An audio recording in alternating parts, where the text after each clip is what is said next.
Hey guys, Joshua with Josh and Hunter's Adventures, and welcome back to the channel. Today's video we're going over our top 5 baits for March bass fishing.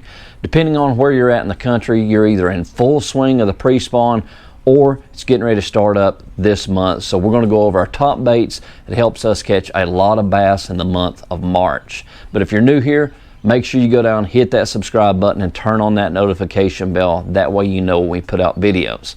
All right, so let's go ahead and start with the first bait. These are in no particular order. I hope I don't catch a lot of criticism for this first one, but it is an absolute bass catcher in the month of March. That is the Alabama rig. This bait catches a lot of big bass, and you know, there's a lot of people don't really like it. They say it's kind of, you know, cheating. You're using more than one hook. But honestly, it is a game changer. You catch a lot of fish with this, a lot of really good ones. But make sure you check your local state laws for the amount of hooks that you can run. My state only allows 3, so I have to run 2 dummies. Always run the 2 dummies on the top and then the 3 hooks on the bottom, 1 in the middle, 2 on the bottom. But this one happens to have blades on it. Just, you know, play around with it. I have some that don't have blades, some that do, but that Alabama rig is a game changer in the month of March. Now, where I like to throw this is I'll throw it on any areas that are leading up to that spawning areas, points, secondary points, flats that are moving into those creeks where the bass are going to be moving into spawn. I kind of play around with the retrieve just a little bit. You know, most of the time I'm fishing it anywhere from, you know, shallow on the bank to, you know, out to 20 foot deep. But this sinks pretty fast, so keep that in mind when you're throwing it. It will sink pretty fast, but this is a really, really good bait for the month of March. Our next bait is the jerk bait. Just like the Alabama rig, we're able to cover a lot of water with this type bait. This is mimicking a dying bait fish or a shad, and this time of year that's what they're looking for, an easy meal. They're trying to get fat for the spawn, and this bait is a really good bait. You got that erratic action when you jerk it. Play around with the retrieve a little bit. As the water warms up, you can speed that jerk up just a little bit, but as the water is still a little bit cooler, let that bait set just a little bit longer. And a lot of times when you let it set and then you pop it, that's when they'll hit it. So play around with your retrieve a little bit on that. Keep your colors pretty simple. If you have any stained water, maybe add just a little bit of chartreuse to it. This is a Mega Bass 110. This is probably one of my favorite ones. But I try to keep my colors pretty simple on that. I like shad-like colors. So that is a really, really good bait, is the jerk bait. Okay, so our next bait that we're going to talk about is probably one of my favorite ones to throw this time of year, and that's a chatterbait. I'm able to cover a lot of water with this bait, and the vibrating action on this just gives off a really big vibration in the water, and those bass, that triggers them. I like to throw it up around any type of brush, docks, big boulders, anywhere that those bass are staging up to feed on any type of prey that's going to be coming through, leading up into those spawning areas. This is a Berkeley slobber knocker. I like that one. I like the Z-Man jackhammer, the new Evo. It's a really good one. But really, any kind of chatterbait. There's a lot of custom ones out on the market now. They're called bladed jigs, I guess. You can't really use that word anymore, so Z-Man doesn't like that. But this is a really good bait as far as triggering those big bass during the pre-spawn. Like I said, that vibration on that going through the water really triggers them. But I try to keep it pretty simple on my colors also. Any type of shad-like color, black and blue, maybe a little bit of white chartreuse, or like maybe the fire crawl, really good color when that water temperature gets up around that 50 to 55 degree range. That's a really good color. One little tip that I will give you on a chatterbait is play around with the trailers just a little bit.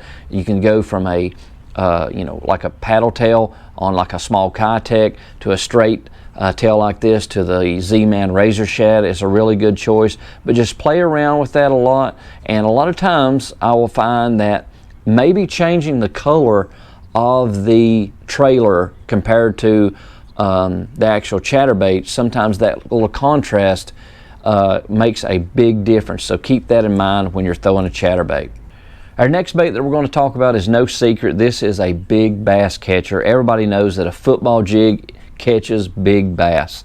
Basically, this is just a bait that's mimicking a crawfish. Like I said, they're looking for those easy meals. I like to throw these. These catch really big bass, and I enjoy throwing them. You don't cover as much water as quickly as you do with the other ones that we talked about, but this is a really good option for catching big bass. Now, I like to throw these on any type of rocky banks, any points, secondary points. I'll just throw it up there, drag it around, give it a little hop every now and again. I keep my colors pretty simple on this also. Any type of brown and orange, brown and red, green pumpkin, black and blue. That's pretty much my go-to colors for throwing a football jig. Now, as far as trailers go, I really like the net bait trailers. I've used them for years and I really like them. Had a lot of success with them, so that's one of the reasons why I like them so much. But you can play around with different trailers, anything from a beaver style to a crawl to an actual, jig trailer works really, really well. But like I said, I like to keep mine in the 1/2 ounce range. I found like I've had really good success with that, and it sinks good and it stays on the bottom well. Just work it down those banks, like I said, dragging it along, hopping it along, feeling for that bite. So just be paying attention when you're throwing this bait, because sometimes like I said, they hit this a little bit different. A lot of times, like I said, they knock the rod out of your hands. Another time it's just a small tick, or you may just feel weight where they've picked it up and just start swimming off. But a football jig is a great big bass catcher during the pre-spawn. Okay, our last bait that we're going to talk about for March is a big swim bait. This could be anything from a glide bait like this to a Berkeley Cull Shad, which they are new, they're really good, and anything from the Mega Bass Mag Draft. These baits are really, really good big bass catchers. Now, you have to have a lot of patience with them. You may go out and not catch a lot of bass, but you're going to catch some really, really good ones on these style baits, just like the Mag Draft and the Cull Shad. I like to throw these up around same places. You're able to cover a lot of water. Pick those rocky areas, those banks that are leading into the spawning areas. Any type of brush, you can throw it up, swim it over top of treetops, around docks, and it's a really fun bite. Just have a really good swim bait rod, because some of these baits are heavy, so be prepared for that. But get you a really good, like a 7'6" rod, heavy action, able to handle those 2 to 4 6-ounce glide baits and big swim baits. But like I said, play around with retrieve on these. A lot of times I'll throw them up and I'll give it like just a crank and it'll dart. Like these will dart back and forth if you do that. And that really triggers those big bass to come out and just hit it. But like I said, this is a big bass catcher for pre-spawn bass fishing.